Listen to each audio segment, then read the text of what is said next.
হয় বন্ধুসকল, আজিকালি স্কুলবিলাকত দেখা যায় যে ছাত্ৰ ছাত্ৰীক যদি কোনো শিক্ষকে অলপ বেত্ৰাঘাত বা বেতেৰে আঘাত কৰে, পানিছমেণ্ট দিয়া দেখা যায়, তেতিয়া তেওঁলোকে হয়তো আপ্ৰাণ চেষ্টা কৰিও শিক্ষাৰ্থীসকলক যেতিয়া শিকাব নোৱাৰে, তেতিয়া হয়তো তেনেকুৱা ধৰণে অলপ পানিছমেণ্ট দিয়া দেখা যায়।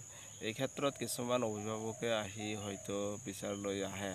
মোৰ বোধেৰে আচলতে সেইটো কৰা উচিত নহয়, কাৰণ শিক্ষকজনে আপ্ৰাণ চেষ্টা কৰিও হয়তো শিকাব পৰা নাই, যাৰ কাৰণে হয়তো পানিছমেণ্ট অলপ চলপ দিব লগা হৈছে। গতিকে সেই ক্ষেত্ৰত যদি শিক্ষকসকলে বিচাৰ লৈ আহে, তেতিয়াহ'লে শিক্ষকজনৰ মন ভাঙি যায় আৰু হয়তো আপ্ৰাণ চেষ্টা কৰি যে শিকাব, সেই ক্ষেত্ৰত কিছু বিঘিনি দেখা যায়। গতিকে আপোনালোকে চাব যে আপোনাৰ যদি এটা বাগিচা থাকে, তেতিয়াহ'লে সেই বাগিচাখনত যদি ফুলৰ গছবিলাকত কিছুমান গছে বেৰি ধৰে, তেতিয়া সেই বেৰি ধৰা গছবিলাকক এৰাবলৈ হ'লে ফুলৰ গছটোৱে কিছু পৰিমাণে আঘাত পায়।